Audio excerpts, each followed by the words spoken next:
तो वही किसी का एक सवाल था कि अकेली माँ कैसे बच्चों की देखभाल करे और वो घर के काम में भी हाथ नहीं बटाते। तो बच्चे बड़े होंगे, कॉलेज जाते होंगे शायद। और बात भी नहीं सुनते।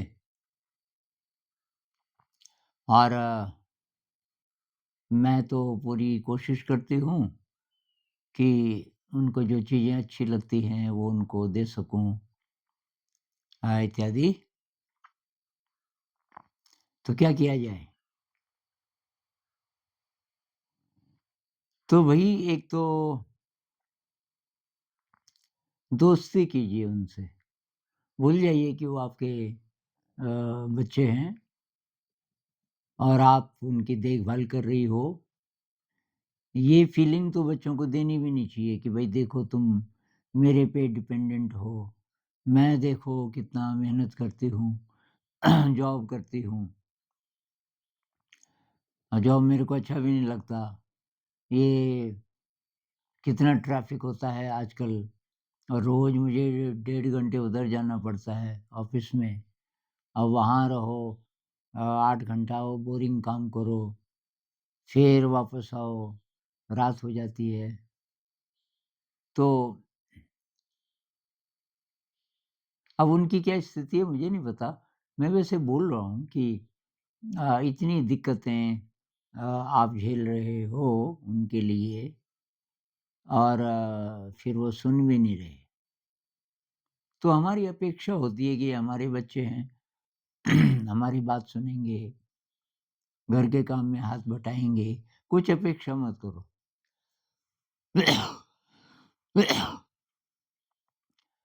उनके दोस्त बनो बस। आप जितना कर सकते हो, वो करो और उनके दोस्त बनो। और प्यार से बोल दो कि भई आज तो खाना बनाने का ज़्यादा मन मेरा है नहीं, थक गई हूँ, तो मैं खिचड़ी बना सकती हूँ बस। अब अगर आप भी साथ देते हो, तो रोटी-सब्ज़ी भी बन सकती है अगर आप रोटी बना सको। ऐसा संबंध हो जाए दोस्ती वाला, तो वो करेंगे, मदद करेंगे। और तो जहाँ पर स्ट्रिक्टनेस की ज़रूरत है, प्यार-प्यार से आप स्ट्रिक्ट हो सकते हो और उनके साथ खेल खेलते हो, उनके साथ थोड़ा समय तो बिताना पड़ेगा ना। तो ऐसे खेल जैसे चेस है या कोई पज़ल्स हैं या मैथ के सवाल हैं, थोड़े इंटरेस्ट पैदा करो। म्यूज़िकल इंस्ट्रूमेंट हैं घर में, सीखते हो? भई मेरा तो मानना है कॉलेज की पढ़ाई आपके बच्चे करें ना करें, लेकिन ये चीज़ें सीखें। आज ही एक कमेंट आया एक लड़की का बहुत ज़्यादा खुश थी और तब मुझे भी खुशी होती है क्योंकि उसने बोला आपके वीडियोज़ से मुझे डायरेक्शन मिली, प्रेरणा मिली। इसीलिए मैं ये कर भी रहा हूँ, क्योंकि मैं बीच-बीच में सोचता हूँ भई बहुत सारे विषयों पे बोल दिया, तो किसी की प्रॉब्लम होगी तो पुराने वीडियोज़ देख लेंगे। तो अब और बोलूँ कि ना बोलूँ? लेकिन फिर अचानक बीच में कोई ऐसी चिट्ठी आती है, ऐसा कमेंट आता है और कोई प्रॉब्लम नए प्रकार से पेश करता है। मुझे लगता है कि ये रहनी चाहिए, हमारी प्रेज़ेंस मतलब हमारी दोस्ती रहनी चाहिए और ख़ैर, तो इस लड़की का कमेंट ऐसा था कि मैंने 3 साल बहुत ज़्यादा मेहनत की और कमेंट नहीं, ईमेल था। 3 साल बहुत ज़्यादा मेहनत की और ये कॉम्पिटिटिव एग्ज़ाम की तैयारी नहीं निकली। नहीं निकली, बहुत ज़्यादा डिप्रेशन हुआ और तो उसके बाद कि मेरे माता-पिता बहुत अंडरस्टैंडिंग थे। उनसे मैंने शेयर किया कि ये तो क्लियर अब होगा नहीं मेरे से और मैं तो बहुत परेशान हूँ। उन्होंने बोला कि बेटा परेशान क्यों होती है? छोड़ इसको कुछ और क्या पढ़ना चाहती है? तो कि मैंने 3 साल रेगुलर पढ़ाई से तो ब्रेक ले लिया था। मैं यही कर रही थी तैयारी तो कि मेरा इंटरेस्ट जिन विषयों में था, वो वो तो मैंने कभी छुए नहीं थे इस बीच, जैसे हिंदी साहित्य है इत्यादि। तो कि मैंने बोला कि वैसे तो बीए करने का मन कर रहा है और उसमें ये ऐसे-ऐसे सब्जेक्ट्स होंगे जो मुझे पसंद हैं। उन्होंने कहा बीए करो। अब वो कह रही है कि मैं बीए कर रही हूँ और और चीज़ों में भी अब मेरा इंटरेस्ट है। तो ये कला से जुड़ी हुई चीज़ें और मैं मेडिटेशन भी ट्राई करने वाली हूँ और मैं बहुत खुश हूँ। बहुत खुश हूँ कि अब कोई स्ट्रेस नहीं है और तो ये जो पढ़ाई-लिखाई है ना, ये इम्पोर्टेंट नहीं है। असली बात ये कि बच्चे क्या करना चाहते हैं और उनको वो करने दें। पढ़ना चाहते हैं कि नहीं, ये भी ऑप्शन दें, ज़रूरी नहीं है। अब 10 पास हो गए, 12 पास हो गए, अब बहुत है कुछ और कर सकते हैं। बहुत सारे लोग बोलते हैं और क्या करें? अगर आपने सोचा ही नहीं है कॉम्पिटिटिव एग्ज़ाम के बाहर, भई कॉम्पिटिटिव एग्ज़ाम में तो बहुत कम लोग निकलते हैं। हर साल शायद 1500 के आस-पास। अ, अब बाकी लोग क्या करते हैं? बाकी लोगों को पूछो जिनकी उम्र 40 के आस-पास है और नहीं निकले जो कॉम्पिटिटिव एग्ज़ाम में, भई वो नहीं जी रहे हैं क्या? वो कुछ और कर रहे हैं और खुश हैं बहुत सारे लोग। एक भाई आईएएस में नहीं निकला 2 बार। तो मैं तब स्टूडेंट था, मैं एमए कर रहा था और उनकी चाय बहुत कमाल की थी। उनके छोटे भाई ने चाय की दुकान खोली थी। उसने बोला मैं तो पढ़ नहीं रहा, अब मैंने देख लिया ये बड़ा भाई है, कितनी मेहनत की इसने, ये तो निकल नहीं रहा कहीं, तो मैं तो उसने शायद 12th किया होगा। उसके बाद उसने पिताजी को बोला कि थोड़ी-सी मदद कर दो मुझे, किराए पे एक वो छोटी-सी एक दुकान मिल रही है। उसमें मैं चाय चाय का काम करूँगा। अब वो चाय बनाए बहुत कमाल की, उसमें इलायची वगैरह-वगैरह डाल के, दूध भी ज़्यादा डाले, तो वो धीरे-धीरे, धीरे-धीरे हमारे हॉस्टल के तो सब बच्चे वहीं जाने लग गए। कुछ दिन बाद मैंने देखा उसका बड़ा भाई, वो भी है और उन्होंने फिर वो चेंज कर दी दुकान, बड़ी ले ली। 2 मंजिला एक बिल्डिंग मतलब छोटी-सी थी, पर आगे जगह थी, दुकान के आगे ट्रक वगैरह खड़े हो सकते थे, मेन रोड के पास थी। तो फिर उन्होंने काम बढ़ा दिया, उसमें छोले-भटूरे और ये चीज़ें, बहुत बढ़िया उनका चलने लगा। तो फिर मेरी जिज्ञासा हुई कि भई ये आप इनके बड़े भाई हैं? कि हाँ, मैंने कहा पहले क्या करते थे? यार कि कॉम्पिटिटिव एग्ज़ाम की तैयारी की, निकला नहीं और तब छोटे भाई ने भी बोला मेरे साथ आ जाओ। मैंने कहा अब कैसा लग रहा है कि यार पहले क्यों नहीं आया ये मेरे दिमाग में? बेकार क्यों वहाँ इतना पैसा खर्च किया, इतना स्ट्रेस और निकल भी जाता कि तो तब भी वो बात ना होती। यहाँ तो मैं मालिक हूँ ना। हमारी अपनी दुकान है और कोई भी आइडिया आता है उसको हम लगा सकते हैं, मतलब इम्प्लीमेंट कर सकते हैं। बहुत सारे केसेस मैंने कुछ पुराने वीडियोज़ में ऐसे केस स्टडीज़ शेयर की थी, ऐसे लोगों की।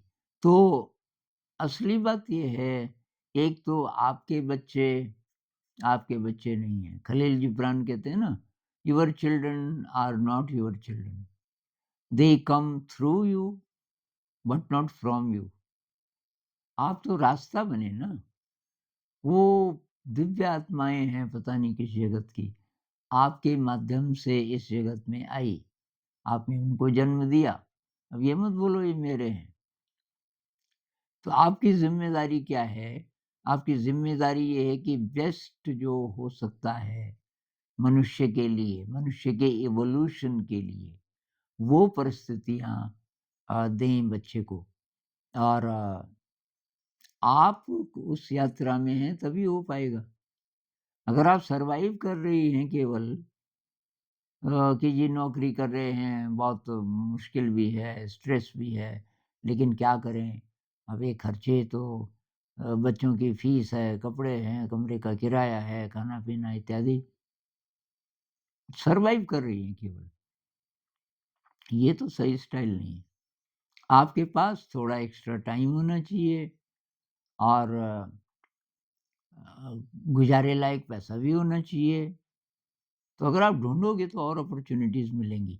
लेकिन इन सब से ऊपर जो बात है, आप इवॉल्व हो रही हैं। आप रोज़ अनंत की ओर जा रही हैं। आपको अपने हायर सेल्फ का थोड़ा-थोड़ा स्पर्श होने लगा है। अगर नहीं, तो ये ज़िंदगी तो ऐसे ही खत्म हो जाएगी आपकी। तो इसलिए मेडिटेशन का अभ्यास करो रोज़। कलाएँ सीखो, क्या-क्या सीखना चाहते हो? तो कोई म्यूज़िकल इंस्ट्रूमेंट बचपन के क्या-क्या शौक हैं आपके? किसी को राइटिंग का शौक है अ, और बच्चों के दोस्त बनो भाई। और तब वो अब मान लीजिए कि आज से आपने ट्राई किया, आज से भई अच्छा व्यवहार दोस्ती वाला व्यवहार करेंगे, 3-4 दिन आपने किया कि कोई फ़र्क नहीं पड़ा, 3-4 दिन में थोड़ी पड़ता फ़र्क। कम से कम 6 महीने का टाइम दो। 6 महीने तक आपके बच्चे आपकी मदद नहीं करेंगे घर के काम में और आपकी कोई बात नहीं सुनेंगे, जैसे वो हैं अभी मान लीजिए ऐसे ही रहें, लेकिन आपका व्यवहार बदल गया। आपका व्यवहार उनके साथ दोस्त वाला हो गया। फिर आप बोलते हो कि बेटा चेस खेलेगा? तो अब अचानक उसको बहुत खुशी होगी, मम्मी मेरे साथ चेस खेलना चाहती है। ये बेटा मेरे को तो ज़्यादा आता नहीं, तो शायद बहुत जल्दी हरा देगा, ट्राई करते हैं। और फिर आप कोई म्यूज़िकल इंस्ट्रूमेंट सीखना शुरू कर दिया, हारमोनियम पे आप सरगम करने शुरू कर दिया आपने। अब आपको जब 15-20 दिन हो गए, तो आपके बच्चों में से मान लीजिए 2 बच्चे हैं आपके, कोई न कोई आएगा कि ये मम्मी इसमें इतना मज़ा आता है आपको? हाँ बेटा, ये तो कमाल की चीज़ है। बिल्कुल कोई विचार नहीं आता और संगीत के साथ में एक हो जाती हूँ। अभी तो मुझे बजाना तो यही आता है बस सरगम। इसी में भी अ, मन मेरा एकदम शांत हो जाता है। मेरे ख़्याल से बच्चे ट्राई करेंगे। हो सकता है पेंटिंग का शौक हो। अच्छा बर्थडे है आपके बच्चे का, तो उसमें ज़्यादा खर्चा करने की ज़रूरत नहीं है। केक घर पे बनाइए।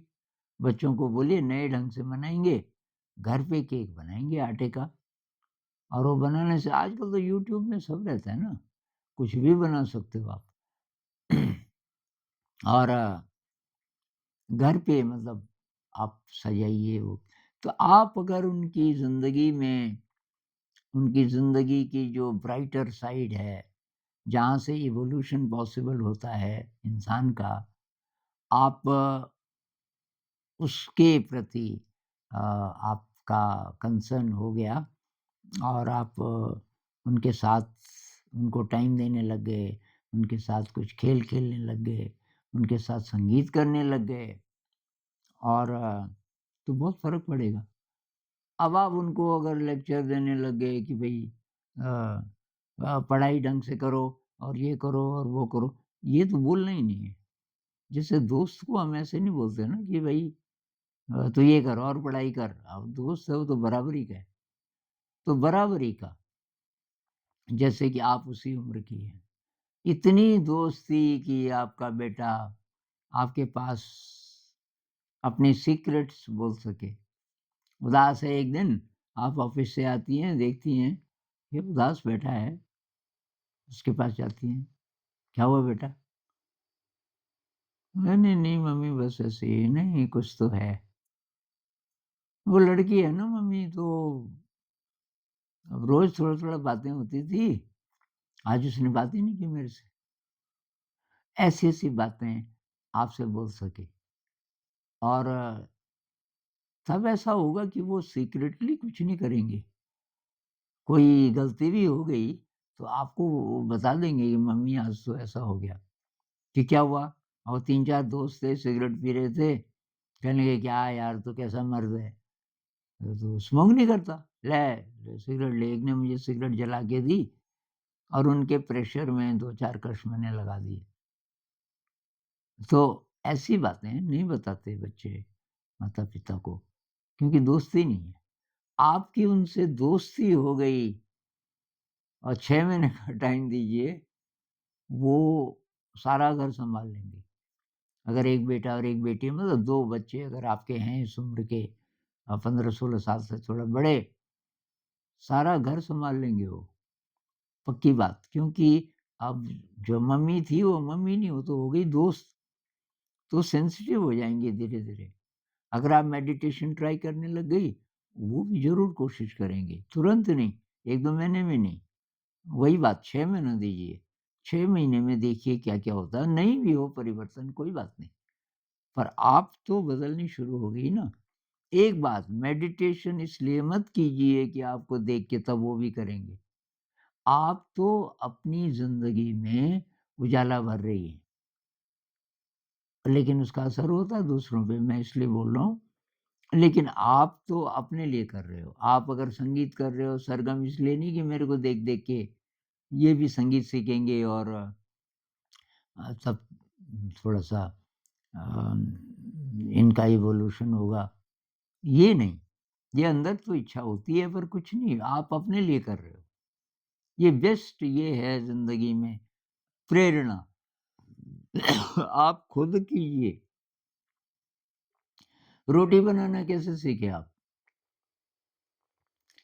भाई जब आप 5-6 साल की थी, मम्मी ने प्रेशर डाला कि भई रोटी बनानी है, अब ज़िंदगी में रोटी तो बनानी पड़ेगी। आए ज़रा, ये ले, चकला ले, बेलन ले। मान लीजिए मम्मी ने एक छोटा हल्का-सा ये ये चकला बेलन मतलब बच्चे के लायक खरीदा हुआ है। ये ले आटा, ऐसा होता है? नहीं, उल्टा होता है। मम्मी तो बोलती है कि क्या है तू तू कहाँ से बनाएगी ये? तू खेल ले। नहीं मम्मी मुझे रोटी बनानी है। अच्छा तो ये ले थोड़ा आटा। वो उससे रोटी तो शुरू में बेली नहीं जाती। वो कोशिश करती रहती। जो समझदार माँ है वो ये नहीं बोलती कि जा तू खेल ले ये आटा खराब कर दिया तूने। कुछ नहीं उसको करने देती है। फिर जब वो थोड़ा आप गोल तो होगी नहीं रोटी पर अगर वो चकले पे चिपकी नहीं है, तो वो चाहती है कि तवे में वैसे ही पकाई जाए जैसे कि मम्मी पकाती। तो समझदार मम्मी होगी बोले हाँ बेटा अच्छा, वाह! तूने तो रोटी बेल दी, ला इसको मैं तवे पे डालती हूँ। और फिर वो बच्ची देखती रहेगी, फिर आपने पलटा, फिर आपने अगर लकड़ी का चूल्हा है जैसे हमारा है या गैस है, उसपे फुलाने की कोशिश की। वाह बेटा भाई ये जो रोटी है ना, सबको देंगे थोड़ा-थोड़ा, ये तुम्हारी पहली रोटी है। तो आप ऐसा नहीं भी करें पर आपने कैसे सीखी? किसी ने तो नहीं सिखाया ना। ये हमें प्रेरणा मिलती है, बड़े लोग जो-जो करते हैं वो हम भी करना चाहते हैं। दूसरी बात गड़बड़ का भी असर पड़ता है। उनकी जो आदतें हैं, उनका भी असर पड़ेगा लेकिन इंस्पिरेशन का रोल सबसे बड़ा है ज़िंदगी में। इंस्पायर कैसे करें? और उसके लिए बेस्ट ये कि आप इवॉल्व होना शुरू कीजिए। आप अपनी ज़िंदगी को बेहतर बनाइए क्योंकि आपकी अकेली यात्रा है, उनकी अकेली यात्रा है। हर आत्मा अलग यात्रा पे है। अब आप तो कुछ समय बाद बूढ़ी हो जाएँगी और वो पूरे जवान हो जाएँगे। कुछ समय बाद फिर आपकी डेथ आएगी, आप पता नहीं कहाँ किस लोक में जाओगी, वो कहाँ जाएँगे। कुछ समय के लिए हम इकट्ठे हुए हैं, तो क्या करके हम एक संघ बना दें परिवार का। 3 ही लोग भी हैं, आप अकेली हैं, अकेली माँ बोला आपने और 2 बच्चे हैं मान लीजिए तो 3 लोग हैं आप। 3 लोगों का एक संघ बन गया, एक माइंड फ़ील्ड बन गया, ऐसी कोशिश करनी है। और उसमें ये इम्पोर्टेंट नहीं है कॉम्पिटिशन में निकलें और आईएएस बने और ये बने, वो बने। बहुत लोग बने हुए हैं, उनकी ज़िंदगी उससे बेहतर नहीं होती। ज़िंदगी के लिए कुछ और करना पड़ता है और जो लोग नहीं निकले, लाखों करोड़ों लोग हैं, अच्छी ज़िंदगी जी रहे हैं। तो मैं ये नहीं कह रहा कि ना करो कॉम्पिटिटिव एग्ज़ाम की तैयारी। वहीं दिल है, बहुत बढ़िया हो आप स्टडीज़ में अ, आपके बच्चे, तो तब तो ठीक है। लेकिन ज़बरदस्ती हो रहा है, टेंशन हो रहा है, तब नहीं। तो ख़ैर आप शुरुआत कीजिए, बच्चों के दोस्त बनिए और दोस्त बन के ये एक्सपेक्ट मत कीजिए कि वो अब सुधर जाएँगे। जो हमारी भाषा होती है ना एडल्ट्स की, सुधर जाएँगे, मेरा हाथ बटाएँगे वग़ैरह-वग़ैरह, ये आशा मत कीजिए। दोस्त हैं बस आपके घर में, उनकी सेवा कीजिए, जो कर सकती हैं वो कीजिए। अपना एनर्जी लेवल हाई रखिए, उसके लिए ध्यान सीखिए। आप बस में बैठ के अगर जाती हो, ऑफ़िस बस में जाती हो, कार में जाती हो, तो वो जो ट्रैवल का टाइम है, एक वो है, आप बहुत माइंडफुल रह सकती हो, जो भी मतलब ड्राइविंग भी कर रही हो, पर आप माइंडफुलनेस मतलब आपकी ज़िंदगी का हिस्सा बन जाए, तो आपकी शक्ति बढ़ेगी। तो ट्राई कीजिए और तब देखते हैं क्या होता है। सब अच्छा होगा। नमस्कार।